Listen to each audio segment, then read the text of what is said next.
Prabowo mau bikin kelapa sawit. Ya, untuk rakyat Indonesia. Kalau terjadi perang dunia ketiga, nuklir, kita yang tidak terlibat saja pasti kena. Bismillahirrahmanirrahim. Assalamualaikum warahmatullahi wabarakatuh. Selamat pagi, salam sejahtera bagi kita sekalian. Shalom, salve, Om Swastiastu, Namo Buddhaya, salam kebajikan. Yang saya hormati, Wakil Presiden Republik Indonesia, Saudara Gibran Rakabuming Raka, Menteri Dalam Negeri, sebagai penyelenggara kegiatan, Jenderal Polisi Purnawirawan Muhammad Tito Karnavian, para Menteri Koordinator, para Menteri, Kepala Badan, Jaksa Agung, Kapolri, Panglima TNI, Kepala BIN, para penasihat khusus Presiden, Ketua Dewan Ekonomi Nasional, Ketua KPK, para Wakil Menteri, Wakil Kepala Badan, dan seluruh anggota Kabinet Merah Putih yang hadir. Yang saya hormati dan saya banggakan, seluruh kepala daerah setanah air yang hadir, para gubernur, para wakil gubernur, para bupati, para wakil bupati,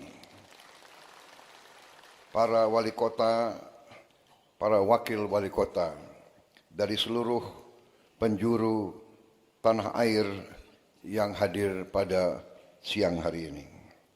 Para pimpinan DPRD tingkat provinsi, pimpinan DPRD tingkat kabupaten dan kota, DPR Papua dan DPR Aceh yang saya hormati, para eselon 1 kementerian dan lembaga, para Panglima Kodam, Komandan Kodairal, Panglima Kodau, para Kapolda, Kajati dan Kabinda dari seluruh tanah air yang hadir, para Komandan Korem, Komandan Lanal, Pangkalan TNI AL, Komandan Lanut, Pangkalan TNI AU, Komandan Kodim, Kapolres dan Kajari dari seluruh Indonesia yang saya hormati dan saya banggakan, para Kepala Badan Pusat Statistik tingkat provinsi dan kabupaten kota yang saya hormati dan sebagainya. Yang saya hormati, seluruh pimpinan instansi tingkat provinsi dan kabupaten kota, para hadirin undangan, serta rekan-rekan pers dan media yang hadir.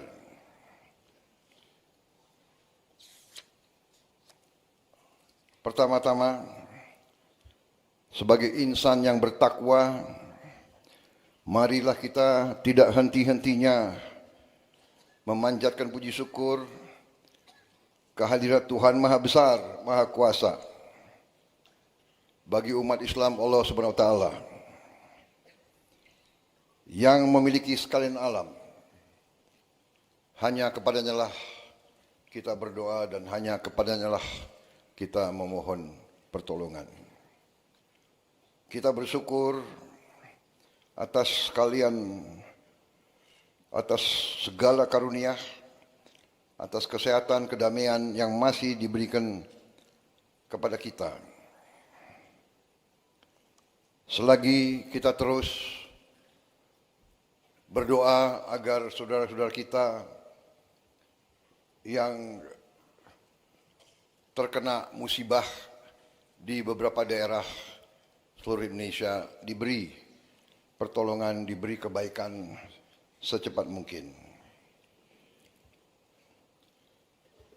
Adalah kehormatan dan kebanggaan bagi saya untuk bisa hadir dalam acara istimewa ini, bertemu dengan saudara-saudara semuanya dari seluruh penjuru tanah air.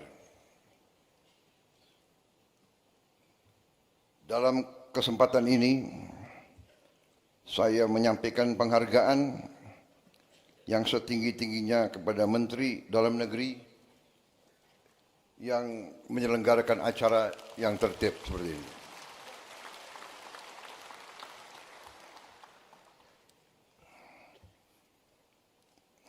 Hati saya bergetar melihat, mendengar dan merasakan semangat saudara-saudara sekalian.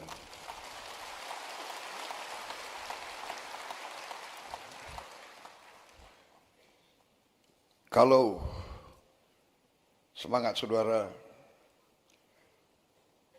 sungguh-sungguh berasal dari kalbu saudara-saudara sekalian yang paling dalam, masa depan bangsa kita, saya yakin aman dan saya yakin kita akan berhasil. Saudara-saudara, banyak yang selalu menilai, banyak dari luar bangsa kita yang mengatakan bangsa Indonesia adalah bangsa yang tidak mungkin. Indonesia is an impossible nation. An impossible nation. How can so many ethnic groups, so many races, religions be united? Mereka tidak bisa membayangkan bagaimana negara yang sekian banyak suku bangsa, kelompok etnis, sekian ras, sekian agama besar, ratusan bahasa, bisa berkumpul, bisa bersatu, bisa mengejar cita-cita dalam suatu kerangka negara kesatuan. Mereka tidak bisa bayangkan.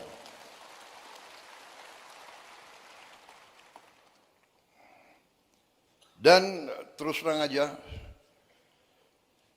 kita sebagai pemerintahan dari tingkat terpusat sampai tingkat paling dekat sama rakyat, kita harus faham benar peran kita, tugas kita sebagai pemerintahan, sebagai pimpinan rakyat.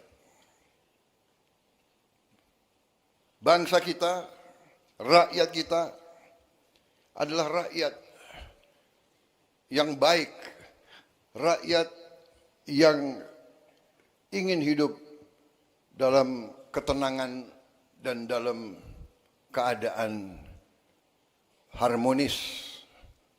Mereka berharap, bahkan mereka mendambakan selalu pemimpin yang baik, pemimpin yang adil, pemimpin yang jujur, pemimpin yang bekerja untuk kepentingan rakyat semuanya, bukan segelintir orang. Bahkan mereka tidak suka pemimpin yang hanya memajukan kepentingan pribadinya saja.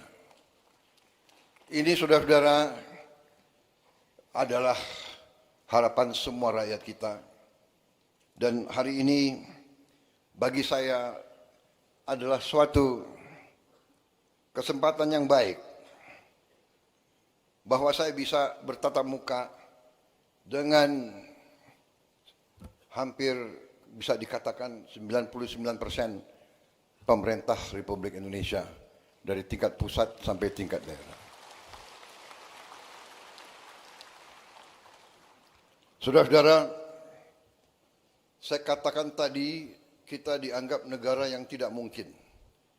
The impossible country, the impossible nation. Tapi kita juga harus jadi pemimpin yang tidak lugu. Kita harus jadi pemimpin yang waspada. Kita harus jadi pemimpin yang mengerti, yang tahu situasi. Kita harus jadi pemimpin yang mengerti sejarah kita, yang mengerti latar belakang bangsa kita, yang mengerti sejarah Nusantara, yang mengerti sejarah daerah-daerah, yang mengerti sejarah Nusantara dari Sabang sampai Merauke. Kita harus paham bahwa ratusan tahun kita ini diintervensi, diganggu, bahkan dijajah. Ini harus kita ngerti, kita harus paham.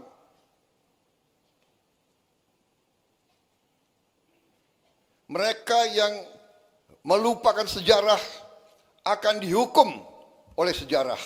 Mereka yang melupakan sejarah akan terbelit dalam kesalahan-kesalahan yang dilakukan di masa lalu. Kenapa saya mengatakan itu, saudara-saudara? Karena kita mendapat kesempatan hari ini, kita dapat kesempatan untuk melihat bagaimana dunia sebenarnya. Kita melihat sekarang negara-negara besar yang mengajarkan kita untuk demokrasi, untuk hak asasi manusia, untuk the rule of law, untuk menjaga lingkungan hidup. Merekalah yang melanggar apa yang mereka ajarkan.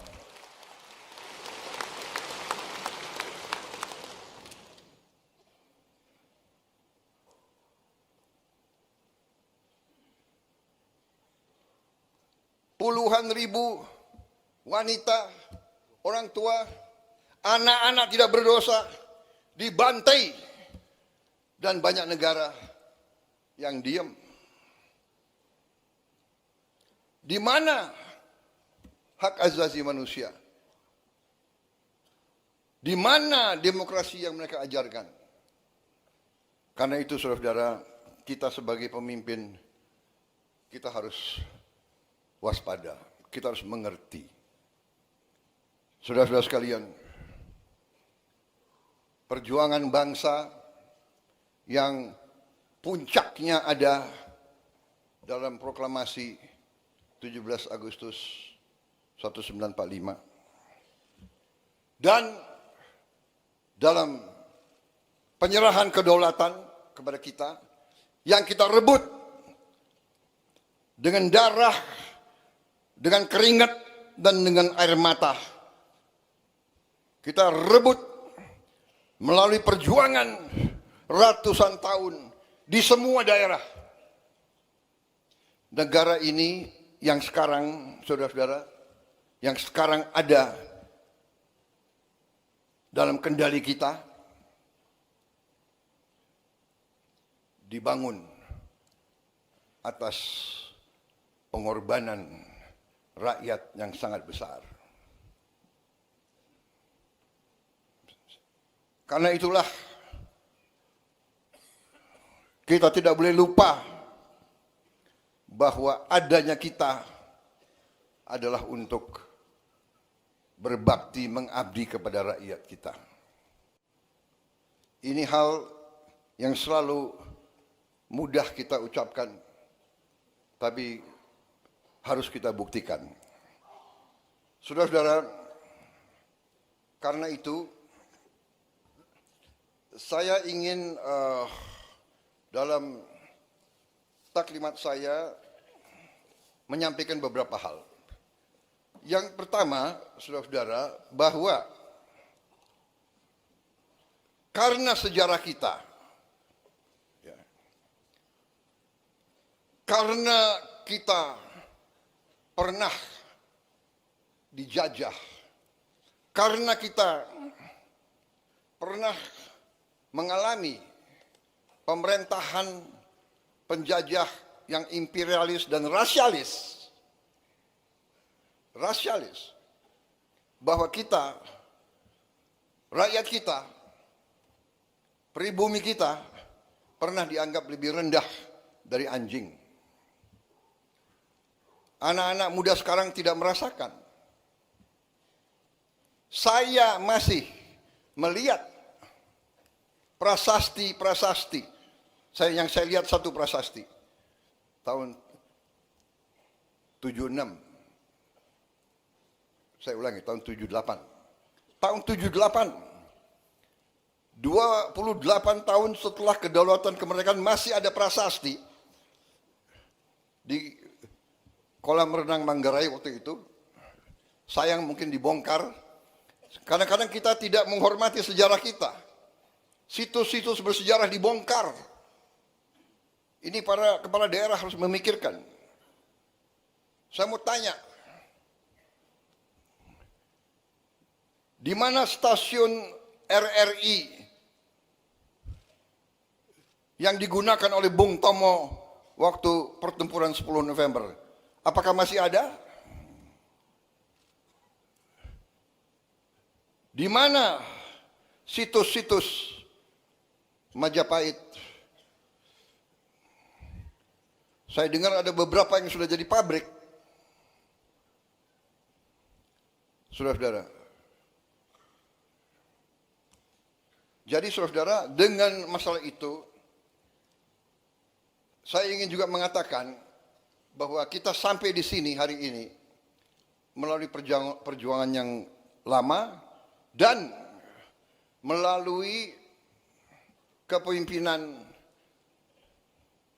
presiden-presiden dan pemerintahan-pemerintahan yang terlebih dahulu. Presiden dengan pemerintahan, dengan para gubernur, para bupati, yang terdahulu, semuanya telah menyumbang, semuanya telah berkontribusi terhadap kehadiran kita hari ini. Ini saya tidak mengatakan ini sebagai suatu kata-kata indah, ini saya yakini. Karena itu saya selalu mengajak, apapun perbedaan kita, karena kita berbeda, pasti. Kita berbeda suku, kita berbeda ras, mungkin kita berbeda agama, kita berbeda aliran pemikiran politik. Tapi kita adalah satu bagian, satu keluarga besar Indonesia.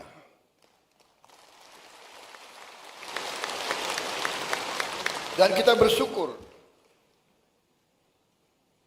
mulai dari presiden pertama dan selanjutnya, setiap presiden telah memberi sumbangan yang besar terhadap kelangsungan hidup bangsa Indonesia. Kalau kita melihat kekurangan-kekurangan, kalau kita melihat kesalahan-kesalahan, ya ada kesalahan, ada kekurangan. Karena manusia itu ada kemampuan dan ada batas kemampuan. Tetapi kalau kita lihat, sekali lagi, kalau kita belajar sejarah, kita lihat konteks. Bagaimana Bung Karno, Bung Hatta, dan pemimpin-pemimpin kita begitu menerima kedaulatan pemerintahan, begitu dihantam oleh pemberontakan, oleh kudeta, macam-macam. Ada angkatan perang Ratu Adil dipimpin oleh Westerling. Beberapa hari, 2 minggu setelah penyerahan kedaulatan, terjadi usaha pembunuhan Presiden, Wakil Presiden, Perdana Menteri kita, dan pimpinan-pimpinan kita. 2 minggu, dan seterusnya muncul. Jadi saudara-saudara, kita harus sadar, konsep Indonesia ini tidak disukai oleh banyak kekuatan-kekuatan di dunia. Dan kita terbuka saja. Mungkin beberapa kekuatan-kekuatan yang dekat sama kita. Karena itu saudara-saudara, bahwa dari mulai presiden pertama, kita Indonesia, tapi seluruh dunia berada di tengah perang ideologi besar. Perang ideologi besar di dunia, di mana dunia dipecah menjadi blok. Ada blok komunis dan blok anti komunis. Blok, bisa dikatakan blok demokrasi atau blok kapitalis. Ini kenyataan. Jadi Indonesia kita harus sadar bahwa kita tidak hidup sendiri. Perang Ukraina akan berpengaruh kepada kita.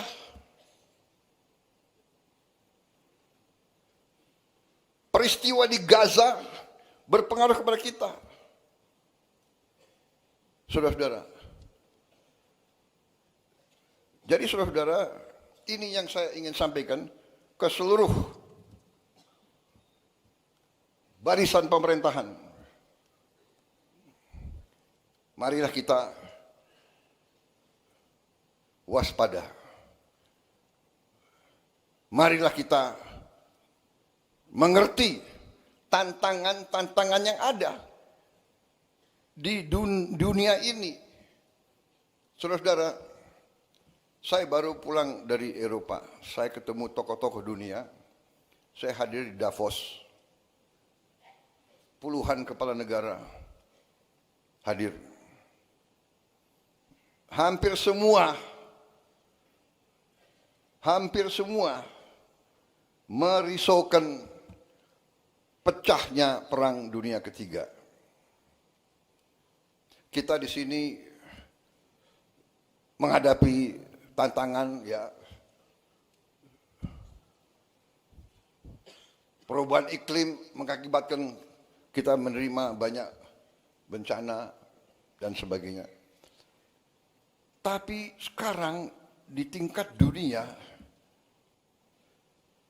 mengkhawatirkan akan terjadi perang dunia ketiga. Saudara-saudara, ada simulasi. Kalau terjadi perang dunia ketiga, nuklir, kita yang tidak terlibat saja pasti kena. Kita akan kena partikel-partikel radioaktif. Mungkin ikan-ikan kita nanti akan terkontaminasi semua. Akan terjadi nuclear winter. Karena debunya akan menutup matahari. Dan menutup mataharinya tidak 1 tahun, tidak 2 tahun, tidak 3 tahun. Para ahli mengatakan bisa winternya itu puluhan tahun. Ini yang dibicarakan di dunia. Karena itu saya jalankan sebagai mandataris meneruskan warisan pendiri-pendiri bangsa kita. Saya menjalankan politik luar negeri yang menganut tetap garis kita bebas aktif tapi non-aligned, non-block. Kita tidak akan ikut fakta militer manapun.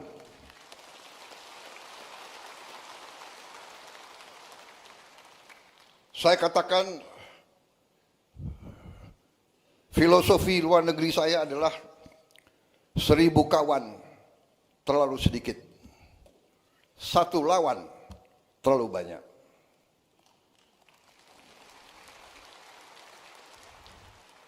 Satu lawan, apalagi 1 musuh. Itu garis kita. Tapi kita mengerti semua. Ya, kita mengerti semua. Kalau kita sungguh-sungguh mau non-blok, kalau kita sungguh-sungguh mau tidak terlibat dalam fakta, kalau kita sungguh-sungguh mau bersahabat sama semua, berarti kita sendiri.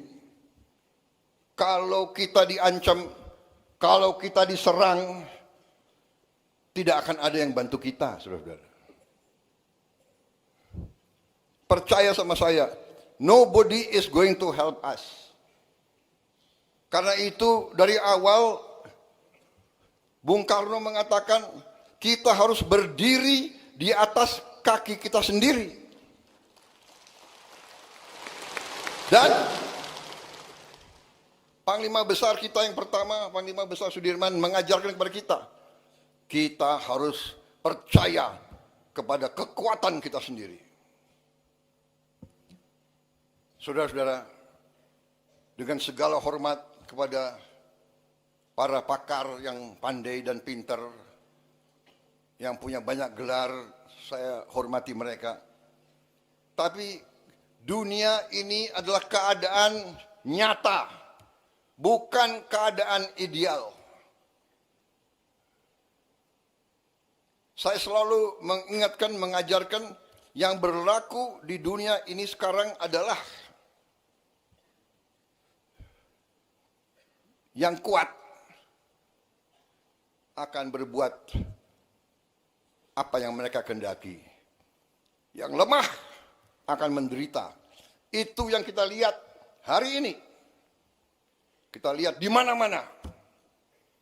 Jadi saudara-saudara, tugas saya sebagai presiden, sebagai pemegang kepercayaan rakyat yang disumpah, saya harus menjaga bangsa ini. Saya harus menjaga rakyat ini.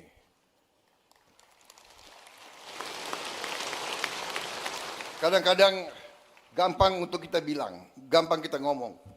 Tapi kadang-kadang tidak gampang untuk dilaksanakan. Kadang-kadang hati kita bergejolak. Tapi kita harus senyum. Karena kita sudah memilih akan baik sama semua. Untuk melindungi rakyat kita. Kita tidak bisa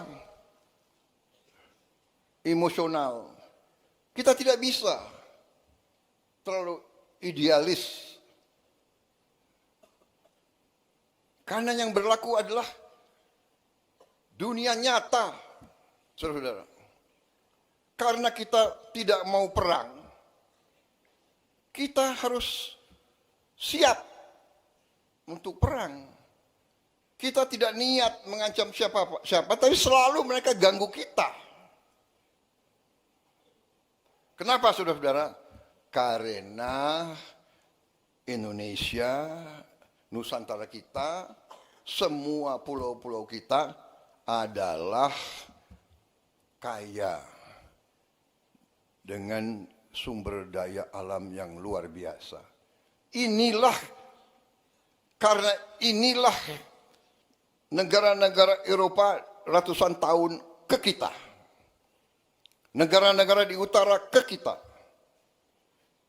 Mereka ke kita ratusan tahun, Belanda, Portugis, Spanyol, Prancis, Inggris, Jepang, Mongol. Mereka ke sini bukan untuk wisata.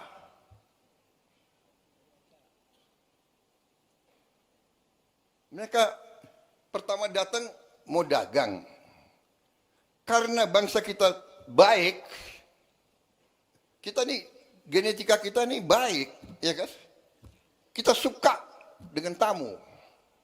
Benar? Suka dengan tamu. Semua suku, kalau kedatangan tamu, diterima dengan baik.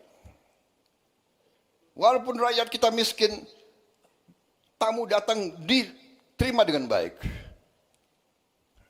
Kalau hanya bisa kasih nasi pakai garam, itu dikasih. Presiden Singapura yang sekarang pernah cerita sama saya, waktu dia masa muda, dia sama istrinya keliling di Sumatera, di Sulawesi Selatan. Karena waktu masih muda, mereka apa itu? Backpacker ya. Backpacking. Jadi naik bus, numpang. Satu saat di tengah sawah, hujan badai, mereka kesasar. Tahu-tahu ketemu anak kecil membawa mereka ke rumah orang tuanya. Mungkin di Sulawesi Selatan, saya tidak tahu namanya apa, Dukuh, ya, hanya kelompok 4-5 rumah. Diajak ke dalam, ketemu orang tuanya, ternyata ini Presiden Singapura cerita sama saya.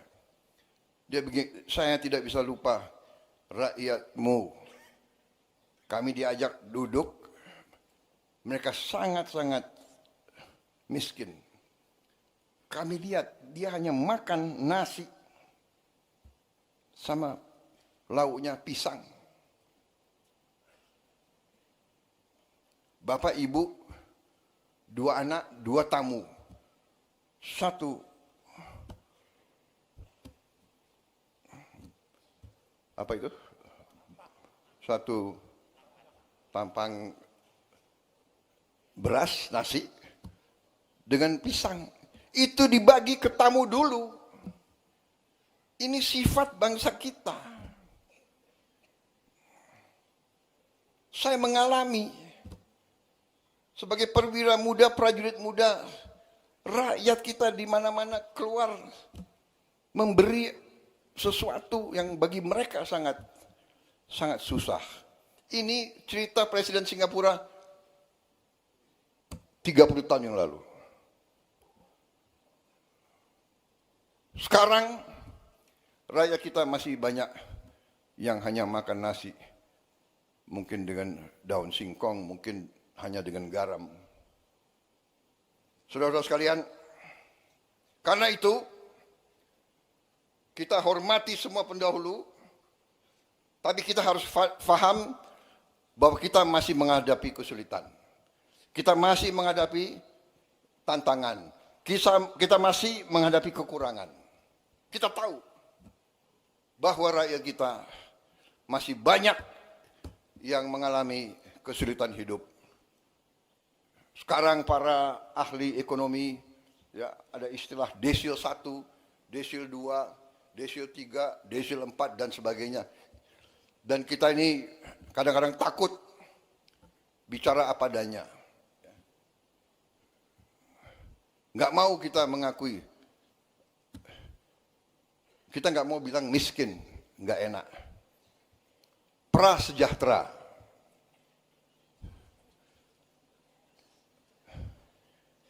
Miskin kasihan kita, tapi nggak enak kita, ya kan? Prasejahtera. Habis itu ada istilah lagi, apa itu bahasa Inggrisnya, the aspiring middle class. Jadi orang yang berusaha naik ke middle class. Dia berusaha naik, berarti dia belum sampai kan? Berarti dia bukan kelas menengah. Kalau dia nggak kelas menengah, dia kelas apa? Tapi dia aspiring middle class. Ini BPS. Pinter juga kalian cari istilah-istilah itu. Tapi saya mengerti, saudara tidak mau turunkan moral bangsa Indonesia. Habis itu the aspiring middle class. Habis itu ada yang rentan miskin.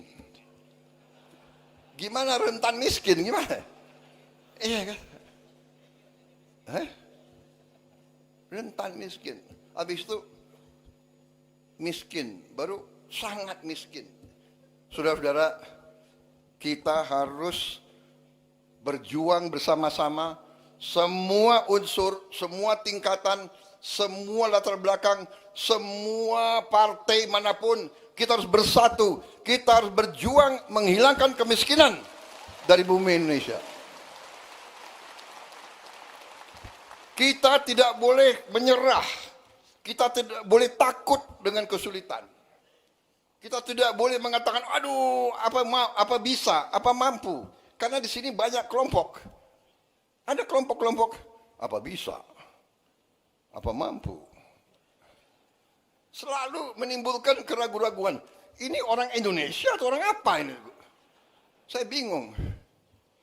Ini, wartawan masih ada ya? Baik,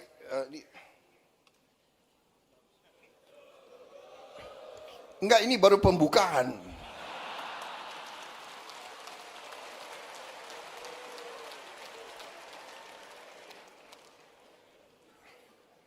Saya belum sampai ke halaman pertama, belum selesai. Jadi saudara-saudara, ya, kita tidak boleh menyerah sebelum bertanding. Kemiskinan terlalu banyak. Saudara-saudara, ya, kemiskinan terlalu banyak. Tapi ini tidak bisa kita terima karena kekayaan kita sangat-sangat banyak. Sangat-sangat banyak. Tapi, terus terang aja, kita harus berani mengakui bahwa unsur pimpinan di semua tingkat, unsur elit. Apa arti elit? Elit itu ya pemimpin, elit ya di atas. Ada elit akademis, para profesor, elit politik, para pemimpin politik, elit tentara polisi, para pimpinan tentara polisi, elit yudikatif, elit ya pemimpin. Kita harus akui bahwa elit Indonesia masih kurang dalam tugasnya menjaga dan mengelola kekayaan bangsa Indonesia. Dan ini sekarang saya gugah kita semua. Saya gugah, mari kita semua sebagai pemimpin, mari kita sekarang membulatkan tekad kita, membenahi diri kita dan unsur kita, dan lingkungan kita, dan lingkaran kita. Mari kita bertekad untuk menyelamatkan, menjaga, dan mengelola kekayaan alam kita untuk sebesar-besarnya kepentingan rakyat kita. Saya menggugah, saya mengajak, mari saudara-saudara, kita bersatu. Tidak ada urusan saudara berasal dari partai mana. Jangan kita terlibat dalam apa itu? Dalam sekat-sekat yang timbul karena sejarah. Kita belajar dari sejarah. Segala pertikaian, segala permusuhan, segala kesalahan, mari kita tanam dalam-dalam. Kita bisa bicara, kita bisa ribut terus. Kita bisa ribut terus. 200 tahun yang lalu, kakek dari kakekmu, atau apa itu, buyut dari buyutmu, waktu itu mencuri sapi saya, sapi buyut saya. Mau diteruskan permusuhan itu. Perang 200-300 tahun mau kita teruskan. Saudara-saudara, tidak ada gunanya. Tidak ada gunanya karena dunia ini berkembang sangat cepat. Dunia ini berkembang sangat-sangat cepat. Saudara-saudara, nanti tahap kedua dari taklimat saya yang khusus intern, teman-teman wartawan kita persilakan makan siang di luar. Saya akan jelaskan cerita-cerita menarik. Intinya saudara-saudara sekarang, intinya saya dipilih, sekarang saya akan bekerja untuk seluruh rakyat Indonesia. Saya tidak akan tanya, ini gubernurnya partai mana ya? Dulu milih calon nomor 1, nomor 2, atau nomor 3. Saya nggak akan tanya. Buktinya, saya kalah di Sumatera Barat, benar? Tapi tetap MBG sampai ke Sumatera Barat. Tetap Koperasi Merah Putih. Tetap kita bangun, kita rehabilitasi Sumatera Barat. Saya juga kalah di Aceh kan? Tapi tetap kita bangun Aceh habis-habisan. Nggak ada. Tidak boleh ada permusuhan, tidak boleh ada sakit hati. Kalah menang biasa, karena kita mengabdi untuk bangsa dan rakyat Indonesia.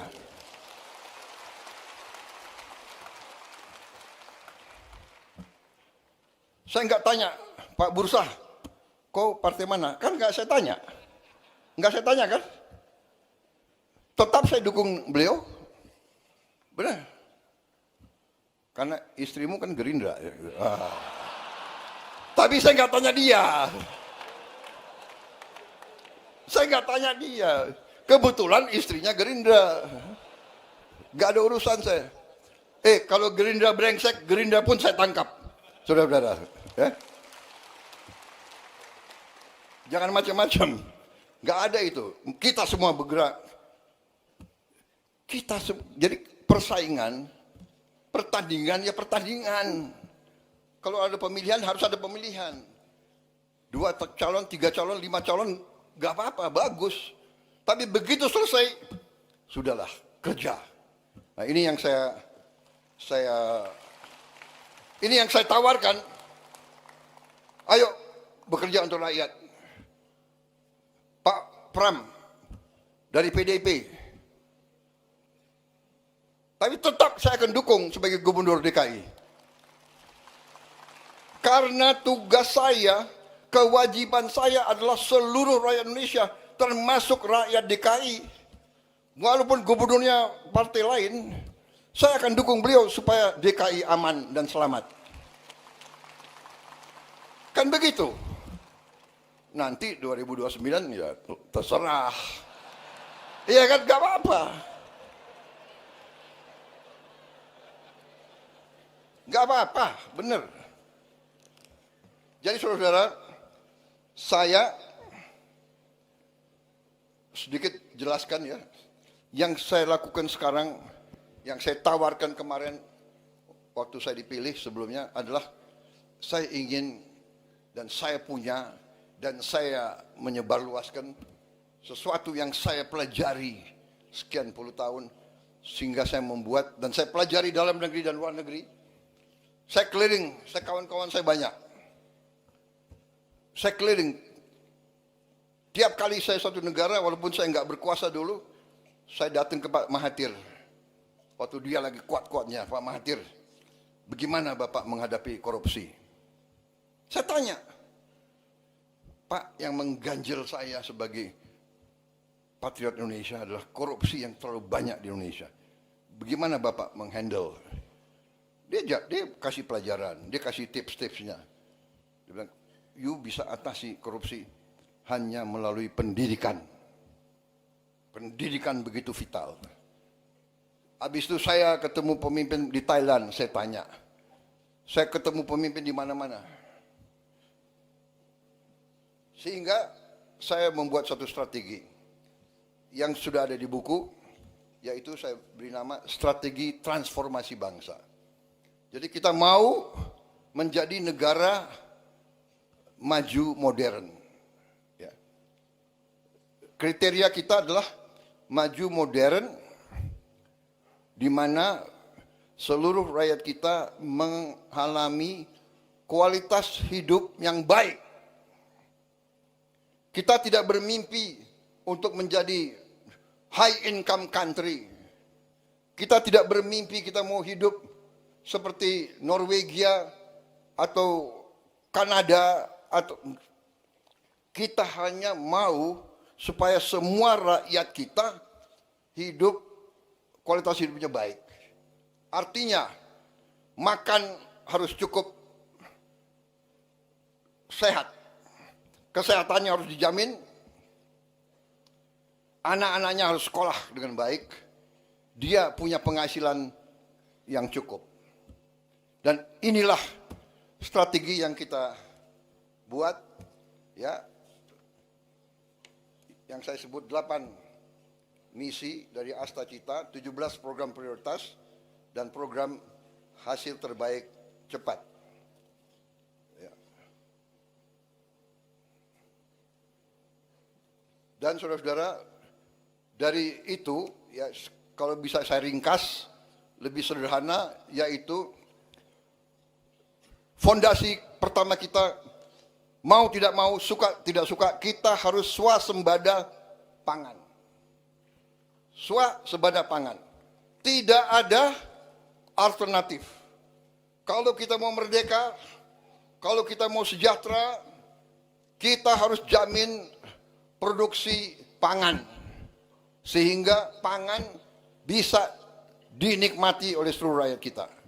Swasembada pangan adalah syarat, itu adalah pilar yang utama dari strategi yang saya tawarkan dan saya jalankan sekarang.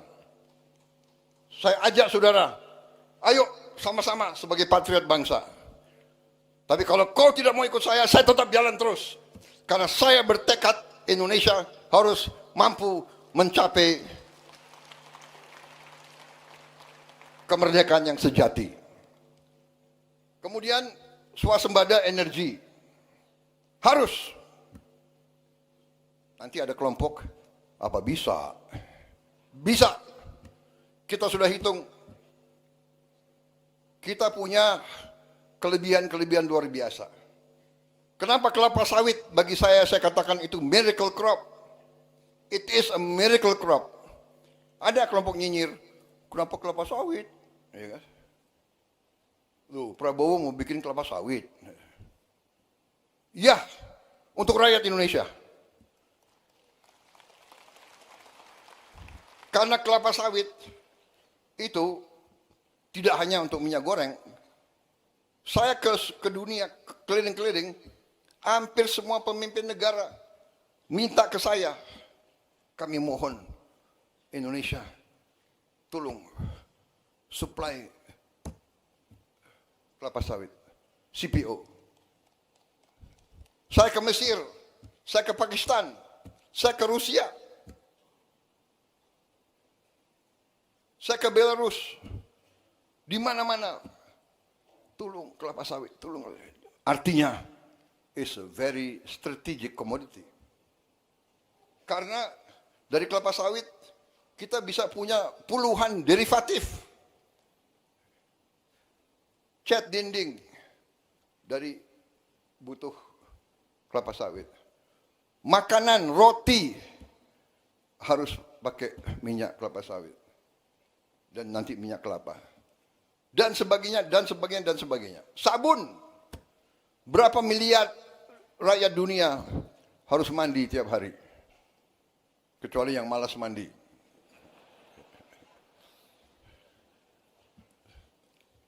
Kadang-kadang pasukan komando mandinya sekali 2 minggu gitu. Kalau di hutan nggak boleh mandi. Saudara, tapi yang lebih utama kelapa sawit, dari kelapa sawit kita bisa bikin solar.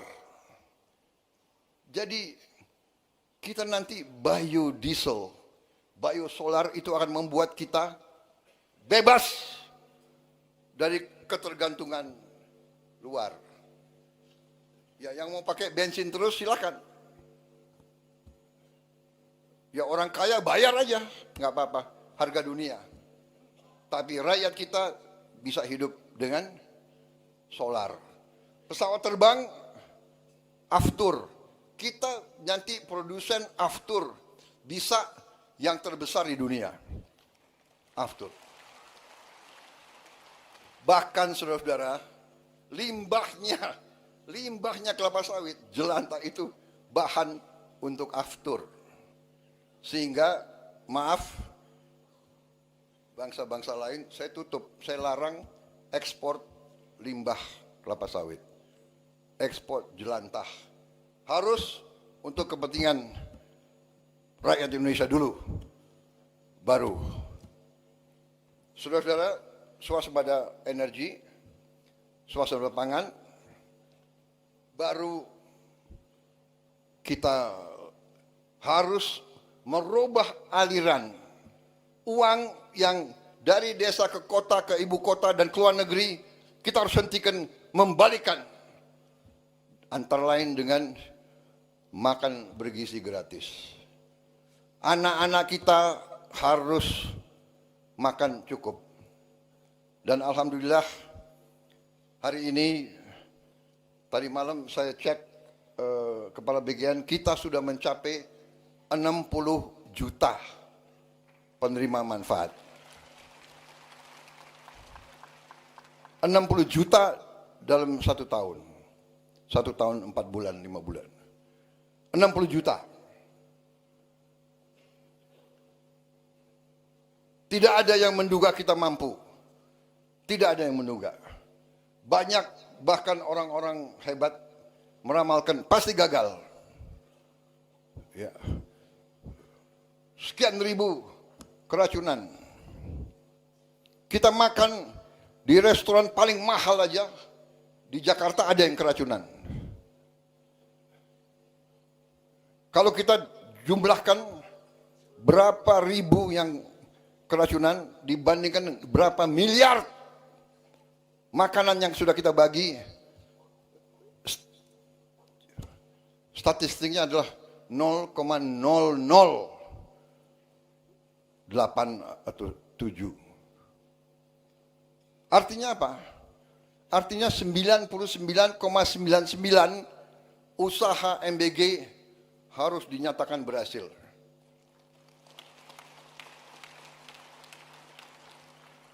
Saya tidak mengerti. Ya, mungkin dasarnya adalah menganggap lawan politik, apa saja dibuat harus diserang, harus dijelek-jelekan. Ya inilah usaha kita untuk menjelaskan. Tetapi saya hanya ingin beritahu saudara-saudara, saya baru 1 hari yang lalu, para ahli pakar dari White House sedang mempelajari MBG kita ini. Sedang mempelajari MBG kita sendiri. 3 bulan, 4 bulan yang lalu saya terima rombongan dari Rockefeller Institute. Datang ke saya. Dan dia mengatakan, makan bergizi gratis itu adalah investasi yang terbaik yang bisa dilakukan oleh suatu negara.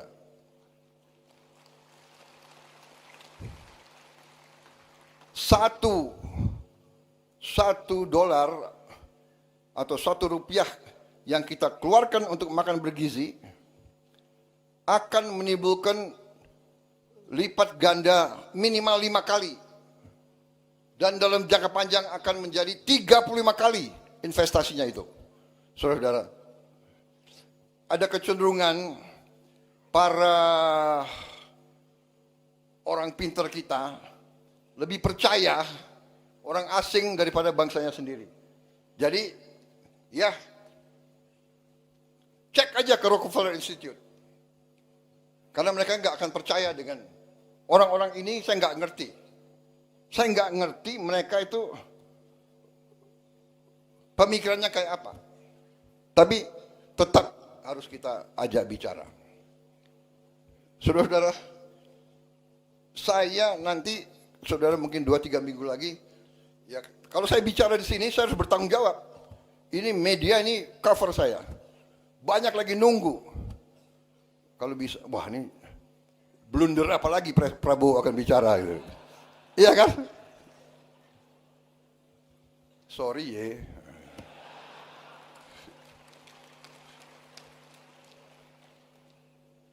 Saya kaget sendiri. Menteri Kesehatan, you boleh cek. Kan ini direkam. Secretary of Health dari Amerika Serikat, saya dapat berita, ingin jumpa dengan saya, ingin bertanya tentang MBG. Saudara-saudara. Dan MBG kita ini sudah sampai 60 juta hari ini. Kita akan mencapai 82 juta paling lambat Desember 2026. Paling lambat. Dengan kondisi sekarang saja, hari ini MBG telah ada dapur ya SPPG yang sudah operasional 22.275 dapur operasional. Dalam proses penilaian dan pengajuan 13.829. Dengan 22.000 saja sekarang kita sudah menciptakan lapangan kerja 1 juta. 22.000 kali 50 orang. Yang digaji tiap hari. Sudah kita ciptakan lapangan kerja 1 juta. Dan 22.000 dapur itu membutuhkan pemasok. Pemasok tomat, wortel, sayur, telur, ikan, ayam, daging, dan sebagainya. Di tiap desa, tiap dapur menimbulkan pemasok bisa sampai 10, bisa sampai 20 orang. Itu nanti di ujungnya kalau kita sampai 82 juta, kita akan menciptakan 3 sampai 5 juta lapangan kerja. Saudara-saudara. Kita semua faham rakyat kita butuh pekerjaan. Tapi kalau kita teriak, kita mencela, menghardik, ya, nggak akan tercipta. Saya buktikan kepada saudara-saudara, Prabowo Subianto sebagai Presiden Republik Indonesia, saya telah menghasilkan sekarang 1 juta lapangan kerja.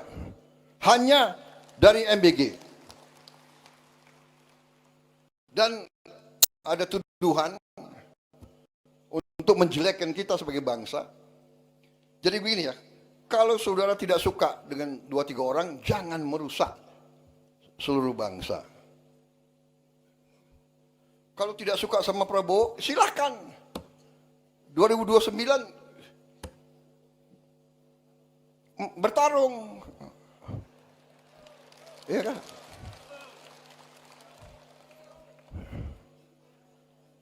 Sedikit-sedikit mau demo. Demo boleh. Tapi dia tidak berharap demo, dia berharap kerusuhan. Dan kerusuhan itu mencelakakan bangsa dan negara. Saudara-saudara. Kerusuhan mencelakakan bangsa dan negara. Bakar-bakar, bom molotov, saya katakan itu membahayakan. Itu pidana. Saya tidak ragu-ragu. Kalau demo silakan, tapi mau bagaimana mau demo? Kamu 5.000 kali demo, tidak akan ada satu pabrik dibuka. Jadi kelompok-kelompok ini Sadar atau tidak sadar, saya yakin mereka dikendalikan oleh kekuatan asing. Yakin saya. Yakin saya dan saya punya bukti.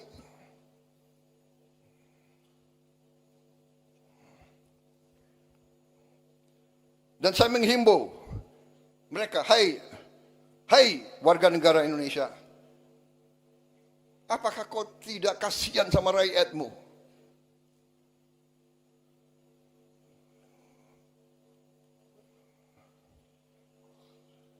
Saudara-saudara, saya tadi sudah tayangkan capaian-capaian kita, dan capaian-capaian ini real, bukan omon-omon.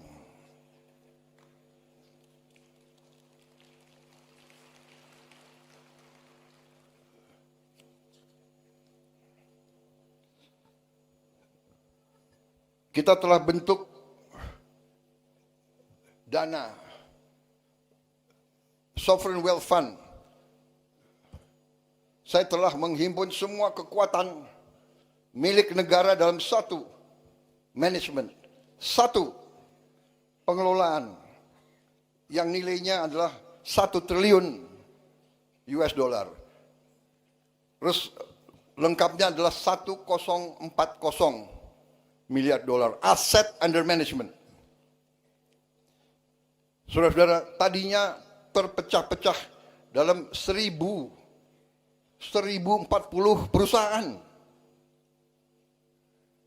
Bayangkan nggak? Siapa yang bisa manage 1000 perusahaan? Ini akal-akalan. Saya katakan, pimpinan-pimpinan BUMN yang dulu harus bertanggung jawab. Jangan enak-enak kau. Siap-siap kau dipanggil kejaksaan.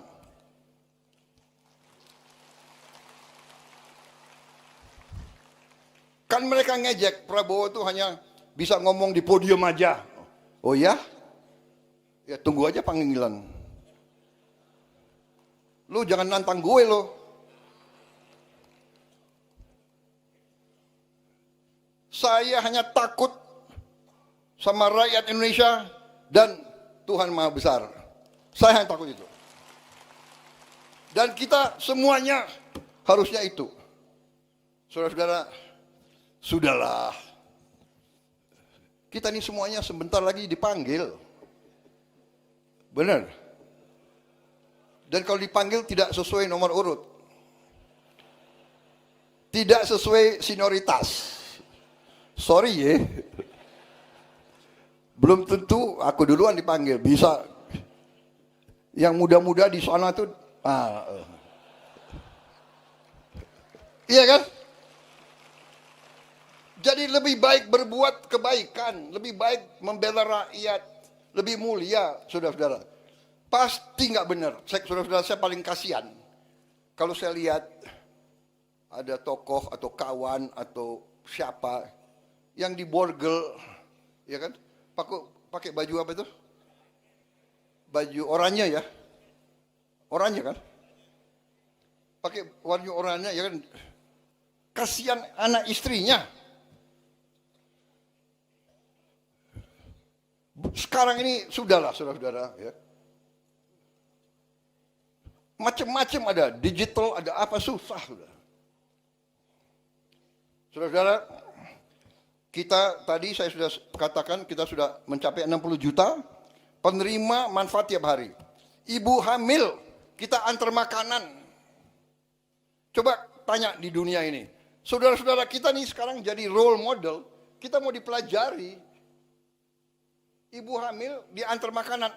Orang lansia, orang tua yang hidup sendiri diantar makanan. Kasih lihat, kasih tahu saya negara mana. Dan saudara mungkin ada yang percaya nggak? Tapi nanti saya juga kaget loh. Kok White House mempelajari makan bergizi kita ini? Saudara-saudara, kita sudah mencapai total makan yang kita produksi 3 miliar ya. 3,7 miliar. Kalau nanti 82 juta penerima manfaat, kita akan mencapai secara matematik minimal 17 miliar makan yang kita produksi. Saudara-saudara, 70 juta rakyat kita sudah dicek kesehatan gratis.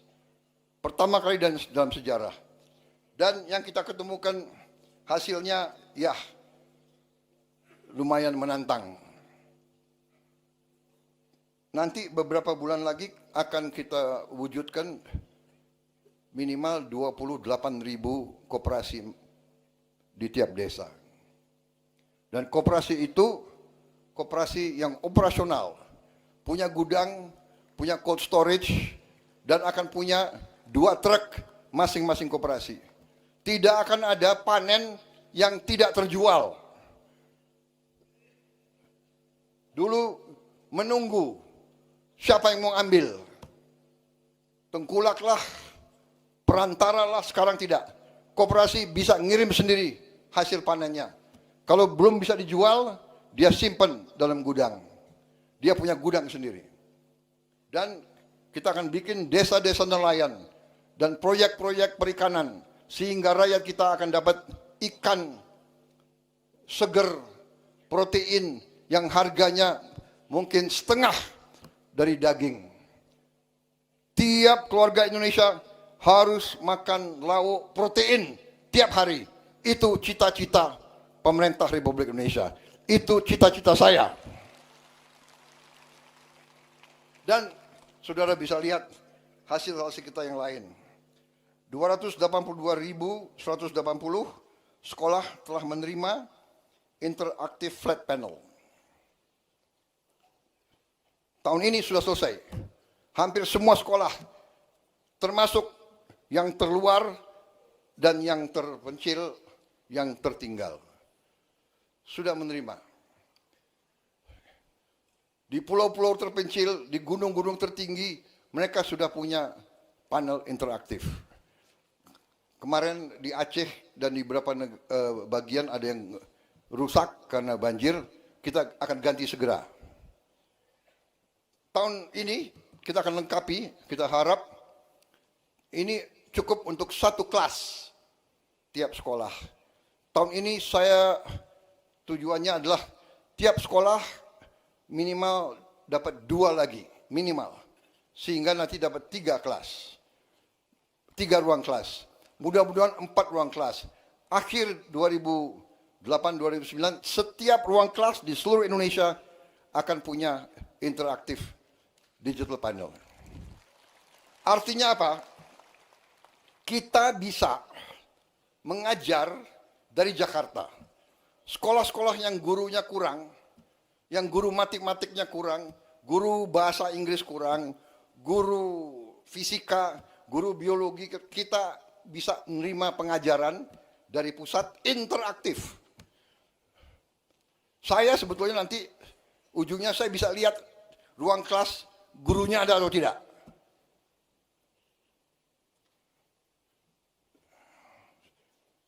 Saudara-saudara, kita tadi hasil produksi kita tertinggi dalam sejarah, cadangan beras kita di Bulog tertinggi dalam sejarah. Hasil investasi kita, lapangan kerja baru sudah terbentuk 2,7 juta. Kita juga sekarang buat inovasi yang jarang dilakukan di dunia.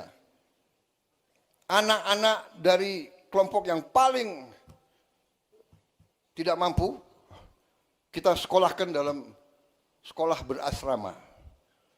Kita keluarkan dari lingkaran kemiskinan, kita beri pendidikan yang terbaik. Anak-anak yang tidak mungkin sekolah, kita sekolah, dan kita akan terus.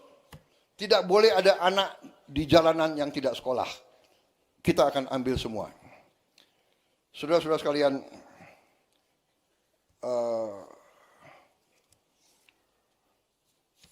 saya kira sudah, nanti yang salah satu program kita yang sangat strategis adalah kampung nelayan. Ada 12 juta kampung nelayan. kita akan modernisasi. Setiap kampung nelayan akan kita bikin jetty, dermaga kecil. Kita juga beri pabrik es, kita juga beri cold storage, dan kita bantu kapal-kapal ikannya. Kapal ikan yang 5 GT, beberapa, nanti kapal ikan yang lebih besar 30 GT, kita harap tiap desa akan dapat satu. Artinya apa? Nelayan-nelayan kita bisa melaut lebih lama, penghasilan mereka naik, dan kita sudah punya pilot project di Biak yang telah terbukti meningkatkan hasil petani hampir 60% peningkatannya. Saudara-saudara, demikian adalah hasil-hasil kita. Baru sekelumit, masih banyak lagi hasil kita, tapi itu highlight ya. Kita telah berbuat banyak. Yang paling strategis nanti saya kira adalah Danantara. Sekarang kita tidak ke luar negeri minta-minta investasi. Kita mengajak.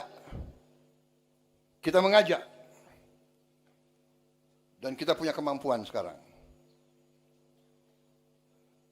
Jadi tadi saya sampaikan pokok-pokok yang harus kita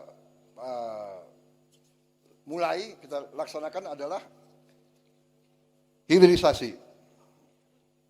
Hilirisasi tahun ini ada 18 proyek hilirisasi prioritas 2026. Industri smelter aluminium, industri stainless steel slab, industri oleoresin, industri ikan file tilapia, modul surya terintegrasi, industri gasifikasi batubara, industri copper rod, wire and tube, industri oleo food, kelapa sawit, industri karaginan, rumput laut, industri bioaftur dari jelantah, industri aspal, industri besi baja, industri nata de coco, MCT, dan tepung kelapa, dari kelapa. Kita akan bangun kilang minyak. Masa minyak kita kirim keluar ke kilang minyak, habis itu kita import lagi, ya kan? Industri mangan sulfat, industri chemical grade alumina, industri klor alkali plant, oil storage tanks. 18 proyek ini akan ciptakan 276.000 lapangan kerja berkualitas dengan investasi rupiah 618 triliun. Ini tahun ini akan kita mulai. Tapi sebelum itu saya ingin sampaikan kepada para kepala daerah bahwa masalah bangsa ini sekarang adalah juga yang sangat krusial adalah masalah sampah.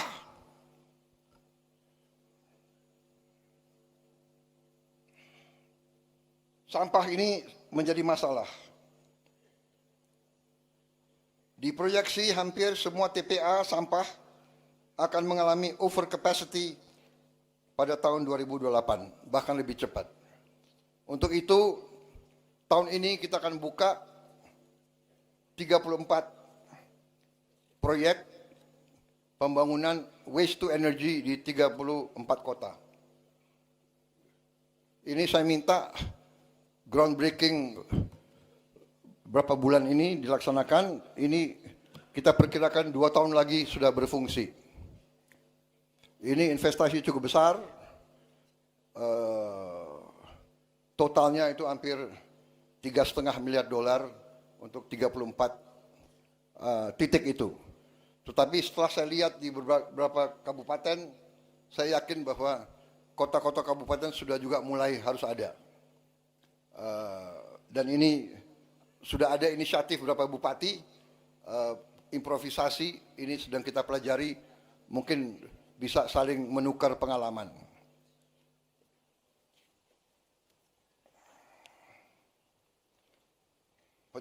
Penyelesaian masalah sampah, kita perlu kerjasama antara pemerintah pusat dan pemerintah daerah, tapi kita tidak boleh menunggu. Karena itu, bila perlu, demi kepentingan rakyat, pemerintah pusat yang akan memimpin. Saudara-saudara sekalian.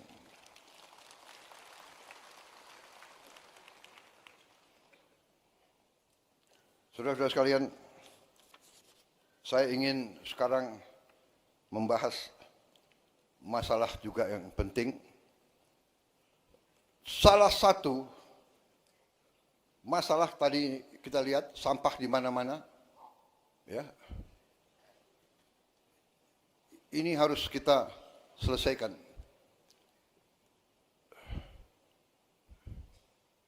Ini tidak bisa dengan caci maki, teriak-teriak, mengejek, ya kan? Tidak bisa. Ini harus kerja benar. Realita. Ini realita. Saudara-saudara, salah satu yang kita mengerti, yang selalu kelompok itu, kita butuh lapangan kerja. Kita butuh lapangan kerja. Ada gap antara yang kaya dan miskin. Mengerti kita. Kita sudah mengerti masalahnya, ini kita sedang atasi. Saudara-saudara, salah satu adalah pariwisata. Pariwisata menyerap lapangan kerja paling banyak. Menyiapkannya juga paling cepat dan lebih murah dari yang lain-lain. Tapi saya menggugah saudara-saudara sekalian. Pariwisata, apakah turis mau datang melihat sampah? Indonesia indah, dia mau datang lihat kumuh.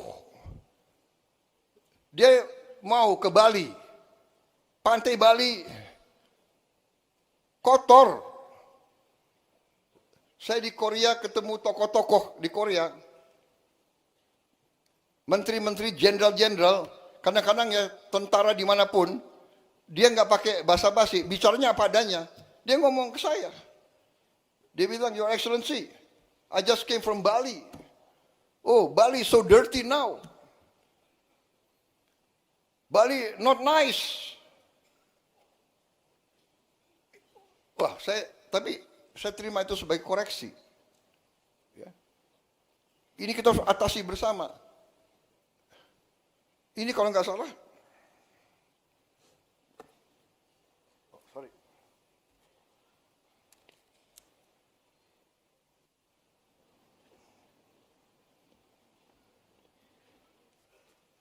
sebetulnya saya sudah memenuhi syarat sebagai lansia.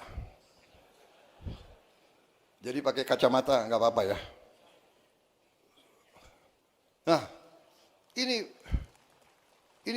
maaf ya, gubernur, bupati dari Bali ini real loh. Bali bulan Desember 2025. Ini pantai Bali. Bagaimana turis mau datang ke situ lihat sampah?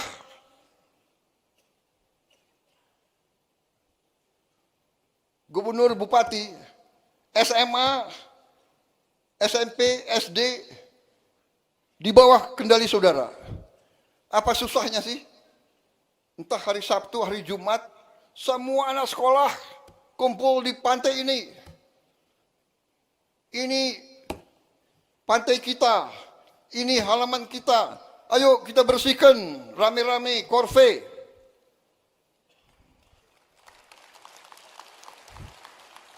Apa salahnya?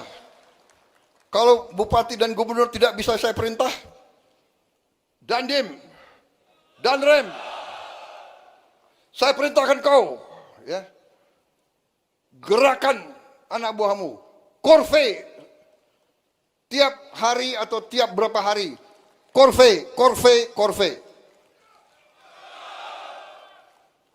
Kepolisian, kerahkan korve, korve, korve.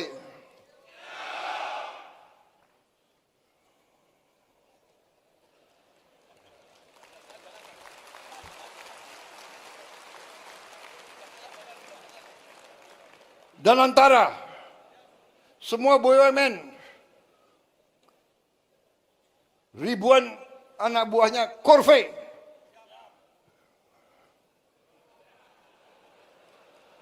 Saya tidak mau lihat plastik atau sampah di sekitar kantor-kantor BUMN.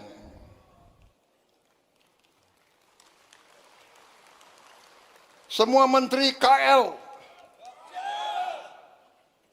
sebelum masuk kantor minimal setengah jam bersihkan lingkunganmu. Benar ya? Jangan siap-siap tidak.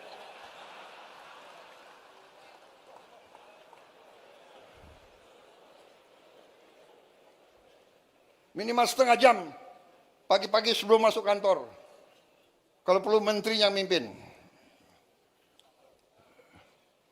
KL semua itu. Semua kantor. Ya. Kita ini sekarang harus menyatakan perang terhadap sampah.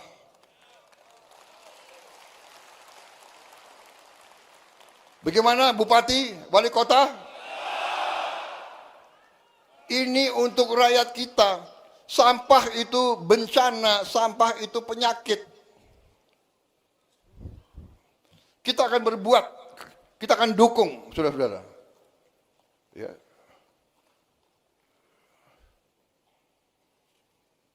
Ini 34 kita segera mulai.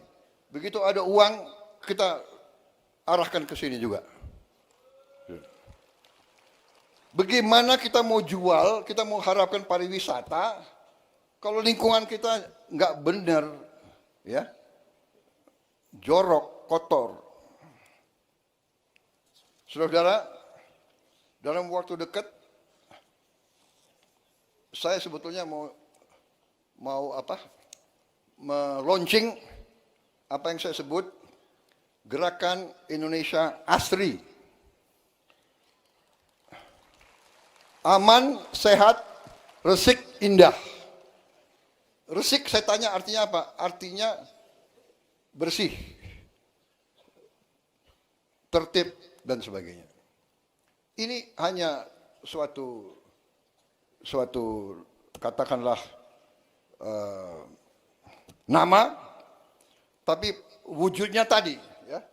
Semua instansi pemerintahan harus memimpin korve. Anak sekolah gak apa-apa. Pagi-pagi 10 menit, 15 menit, setengah jam. Kalau ratusan ribuan itu cepat itu. Ya, modalnya nanti apa? Modalnya gerobak-gerobak, truk-truk, sampah, dan sebagainya. Kemudian salah satu dalam rangka indah, saya lihat, saudara-saudara, semua kota kecamatan, hampir semua desa kita, sekarang maaf ya, terlalu banyak genteng dari seng. Seng ini panas untuk penghuni. Seng ini juga bekarat. Jadi tidak mungkin Indonesia indah kalau semua genteng dari seng. Maaf saya tidak tahu ini dari dulu industri aluminium dari mana ya. Maaf bikin yang lain-lain deh. Saya ingin semua atap Indonesia pakai genteng.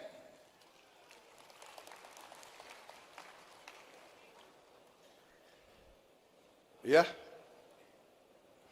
Jadi nanti ini gerakannya adalah proyeknya adalah proyek gentengisasi seluruh Indonesia. Alat-alat genteng itu alat pabrik genteng itu tidak mahal. Jadi nanti koperasi merah putih akan kita lengkapi dengan pabrik genteng. Genteng itu bahan bakunya dari tanah. Dan dengan dicampur dengan beberapa zat limbah lainnya, bisa ringan dan kuat. Saya dapat laporan dari profesor-profesor kita bahwa limbah dari batu bara ya, ash itu dari batu bara ya, itu dicampur dengan tanah, bahan genteng yang baik. Jadi saudara-saudara, kita akan bantu saudara ya. Nah itu sebelum gentengisasi, sesudah gentengisasi.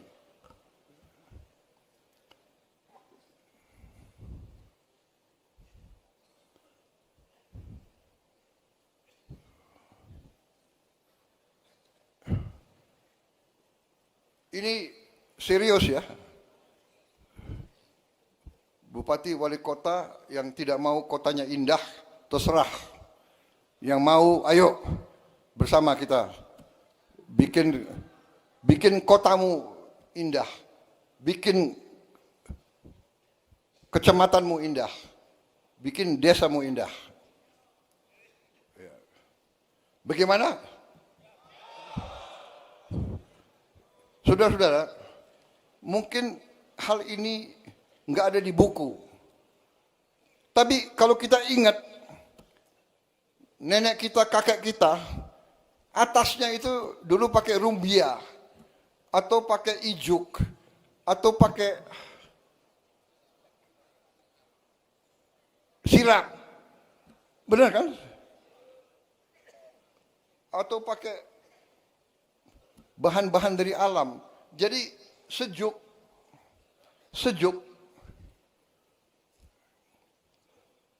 Dulu desa ibu saya di Minahasa itu pakai rumbia semua, sejuk. Sekarang seng. Jadi saudara-saudara, saya mengajak, ini sangat penting. Turis dari luar untuk apa didatang melihat seng berkarat? Karat itu lambang degenerasi.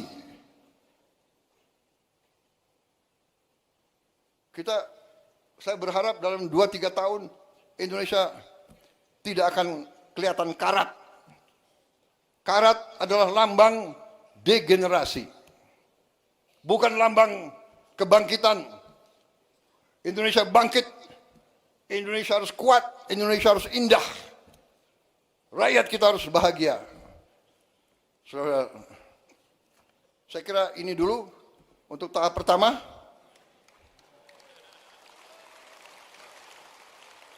Waktu mungkin untuk Isyoma, ya.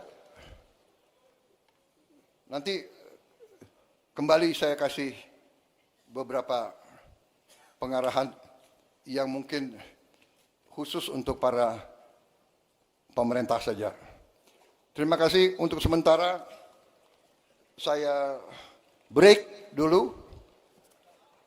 Saya sudah bicara tadi berapa lama ya? 2 jam ya? Ya, tahap yang kedua ini tidak akan 2 jam. Mudah-mudahan. Saya berusaha 1 jam lagi ya. Tapi sekarang kita break, Isyoma. Kita bisa istirahat sebentar, nanti kita kembali lagi. Mendagri yang atur ya. Mendagri kemana nih?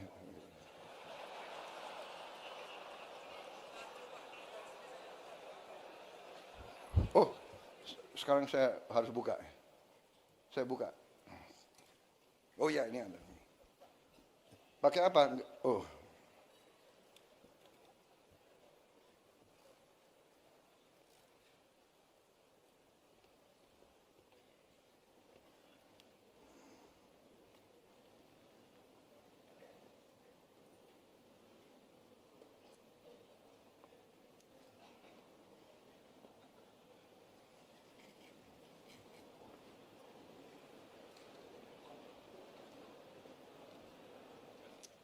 Ya, oke. sebentar lagi saya akan resmi buka. Tapi, oh ya ini juga dalam rangka Indonesia Asri, ya terus terang aja saya minta kepada pemerintah, ya, tolong tertibkan iklan-iklan, spanduk-spanduk terlalu banyak. Kalau saya ke Balikpapan dan saya ke Banjarmasin, hampir nggak berbeda. Spanduk. Kalau saya naik ke Hambalang, spanduk. Ayam goreng, pesen satu, dapat satu free. Kenapa harus besar-besar sih? Turis datang nggak mau lihat spanduk. Bogor itu dulu kota paling indah. Kota paling indah. Bung Karno lebih senang di Bogor daripada Jakarta. Dari dulu aku pingin tinggal di Bogor. Akhirnya jadi presiden ya tinggal di Bogor. Saudara-saudara, terlalu banyak spanduk, baliho, iklan. Tolong ditertibkan. Ajak bicara pengusaha, Kadin, HIPMI, ya kan? Asosiasi pengusaha, bicara sama mereka. Yuk bikinlah iklan, jangan terlalu, ya kan? Orang ke Bali, lihat, aduh. Orang ke Bali ingin lihat Bali. Dia tidak ingin lihat Kentucky Fried Chicken besar-besar. McDonald's, ya kan? Jalan-jalan protokol ditertibkanlah, ya kan? Ajak bicara baik-baik. Kalau kamu buka bengkel apa, bukalah bengkel tapi depannya ya sopan gitu ya. Ini untuk kita semua. Kabel-kabel listrik, seliwan. Ya.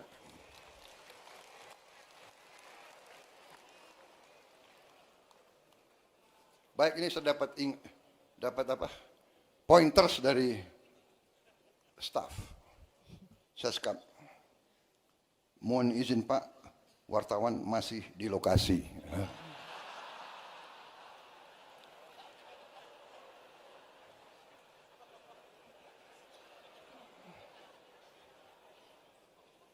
Supaya saya nggak bicara macam-macam lah gitu. Kalau bicara Indonesia harus asri, boleh kan? Baik, terima kasih. Kita break dengan mengucap Bismillahirrahmanirrahim. Pada pagi hari ini, Senin 2 Februari 2026, saya Prabowo Subianto, Presiden Republik Indonesia, dengan ini secara resmi saya nyatakan Rapat Koordinasi Nasional Pemerintah Pusat dan Daerah tahun 2026 secara resmi dibuka.